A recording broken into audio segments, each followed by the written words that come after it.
He is such a profound writer. We can never take that from Smokey Robinson. Now, we can take away monogamy.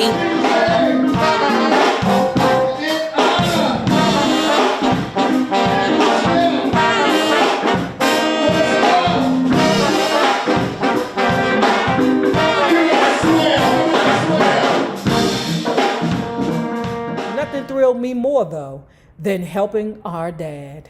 Marvin Gaye was hurting. Sales-wise, he was in a valley.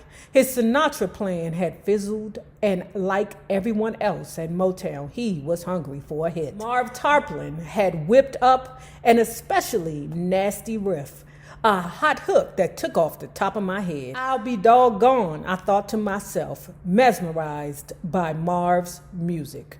Went in and cut the song on Dad, who sang the shit out of it. I loved producing Marvin Gaye.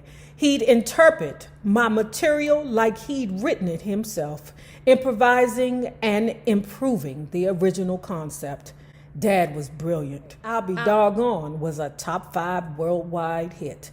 And so was the follow-up, Rewrote for Dad, born out of another killer Marv Tarplin hit.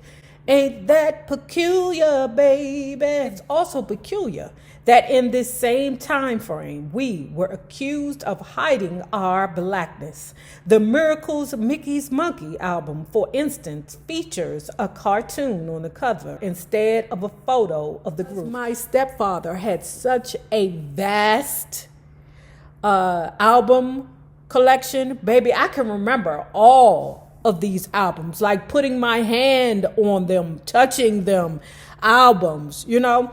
I remember even seeing this cover with a monkey on it, saying, well, why is it a monkey on this? But it was Mickey's Monkey. I didn't really quite understand why some of the albums didn't have the actual group or artist on it, but it was a trick that the companies use to help influence sales. Well, you know, I don't want the fact that these are black artists to turn off some of the white people, so let's not let them know. It was a couple of people that he mentioned that did that. Even the Isley Brothers. Like, it's crazy to me to think that the Isley Brothers and Gladys Knight was signed to Motown. Like, it's crazy. Even Stephanie Mills. What the fuck is she doing over there? They gooped her. They gooped to Stephanie Mills. Look, we gonna give you a record deal. But the wins ain't yours. During that time, a lot of black artists didn't use their actual faces. So I'm not surprised. Despite all this success, though, 1964 left a bitter taste in my mouth. My woman had another miscarriage. We were especially despondent because the doctor felt that if Claudette stayed off the road, her chances would increase. We listened to him, but lost the fetus all the same. Maybe we're trying too hard, baby, I said to her, trying to heal the hurt.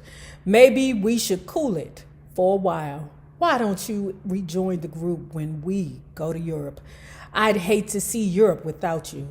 I'm not sure what I want to do. I just know that I don't want to disappoint you.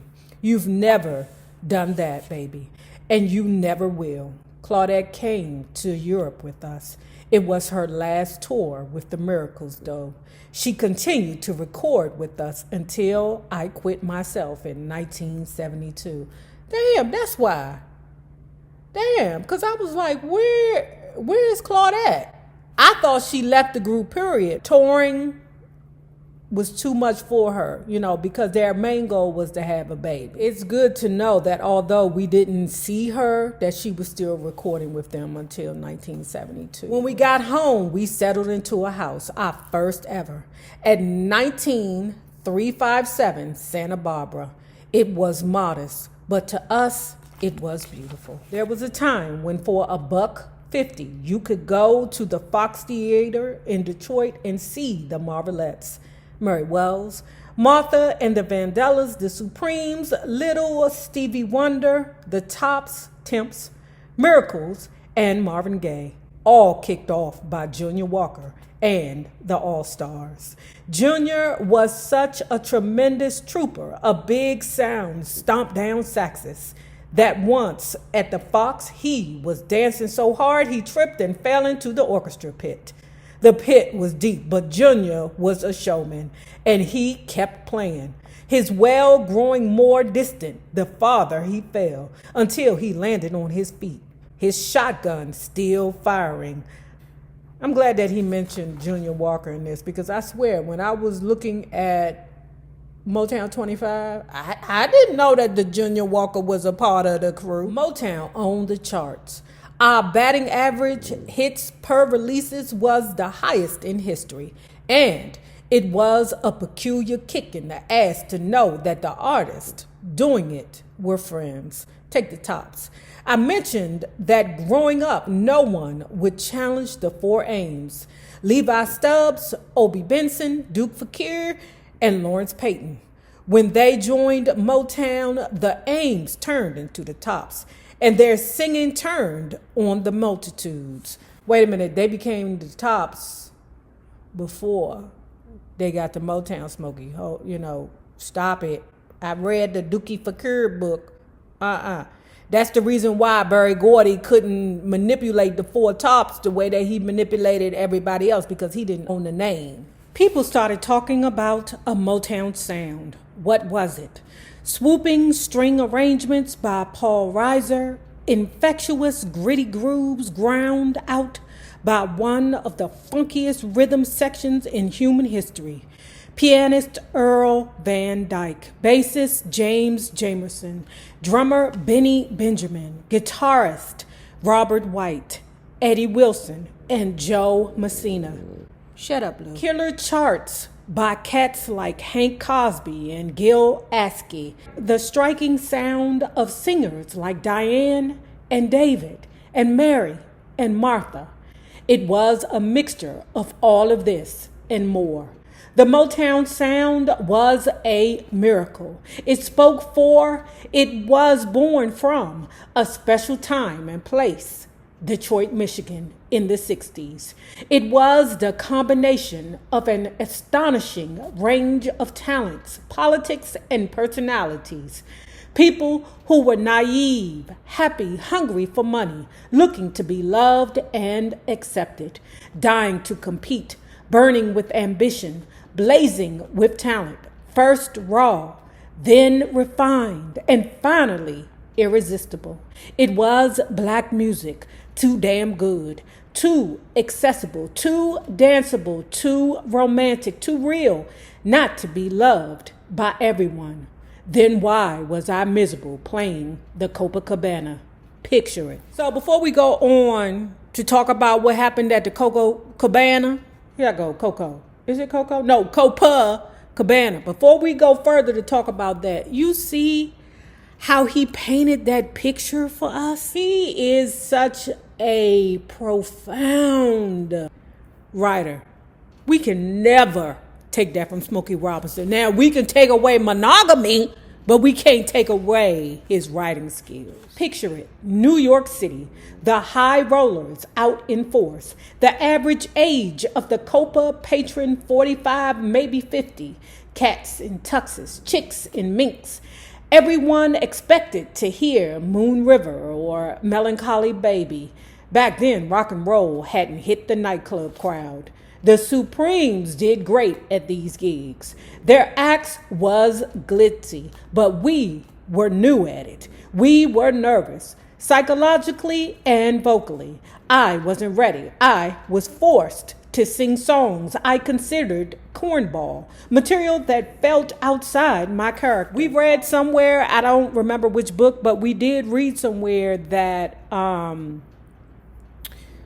the Copacabana crowd was partial to the Motown female acts instead of the male acts for some reason. I've never liked going places where I couldn't be me. Never liked singing tunes where I couldn't express me. And at the Copa, I felt far removed from myself. Worse, the joint was a workhouse. 3 grueling shows a night. The stage was non-existent. You were practically dancing on the customers' plates, and reputedly, the management was mafia. Not too pleasant, except for one night when the place served a purpose. One of the miracles had been seeing a wild woman. Okay, I like how he didn't tell us who the hell which miracle it was. It probably was one of the miracles that was friggin' married. One of the miracles had been seeing a wild woman. For mental health's sake, he decided to end the relationship, but this chick wouldn't have it. She refused the rejection, screaming and scratching, and finally, when that wouldn't do, threatening to have his ass killed. You'll never get through your act alive, she promised. I'm having someone shoot you through the throat tonight. Ooh, not through the throat, bitch. You trying to kill him and his career at the same time? I told y'all, it's something about them ninjas. They like sleeping with them crazy women. I don't know why. It just be something attractive. It's like a magnet to their pickles. Like, oh, she just smacked that lady in the face with a real live cat. Ooh, I think I want to hunch her. Okay, it's something wrong with these men. And the crazy, it's like I don't know what's wrong with them. That is crazy. But then on the other hand, who the hell am I? Who the hell am I to judge? Because it was a time in my life that if I knew a man put a couple of things in the ground, I would have got hot and bothered. And that's stupid, but I mean, it is what it is. Okay, we can't be judgmental without judging ourselves. Not exactly comforting words uttered for hours before the show. Our road manager wanted to inform the cops, but the Copa management said that they could handle the situation, could they ever. When we arrived, from the limo to the dressing room, there was a double line of dudes who looked like the kind of mafia soldiers you see in the movies. Inside the club, ringed around the wall, another squadron of stern-looking cats stood menacing in dark pinstripe suits and red silk ties. Not a hint of trouble all night. Never felt so protected in my life. Never felt more bugged at Barry than when we did the Ed Sullivan show for the first time. Barry can be nervous. So how he explained the situation with Barry bed bug bites was this, okay? He said that Barry can let his nerves overpower him in situations. The problem would be, even if you were cool, calm, and collected, Barry's nerves would radiate onto you. And if he saw that you were too cool, he would go over there and make you nervous. And all you want to do is just chill out. Barry, I'm good. We good. You sure you good? You sure? You don't need to throw up or nothing? No, Barry. Do you need to throw up, Barry? Is you okay? Do you need to do a number 2, Barry? Ed Sullivan, a mystery man, if there ever was one, came to the mic while we waited in the wings. Ladies and gentlemen, he said, let's have a warm welcome for a great group of guys from Detroit, Michigan. Smokey and the Little Smokies. Ed Sullivan, are you crazy? Don't forget, we read in another book, how Ed Sullivan was like the least likely person to put in front of the camera because he would get things wrong all the time. But because his personality was so likable, it worked. Smokey and the Little Smokies, girl, get away from me with this. No matter, we went out there and tore it up. It's tearing me up, man. I was backstage with Marvin Gaye at the Coconut Grove in LA. What's bothering you, Dad?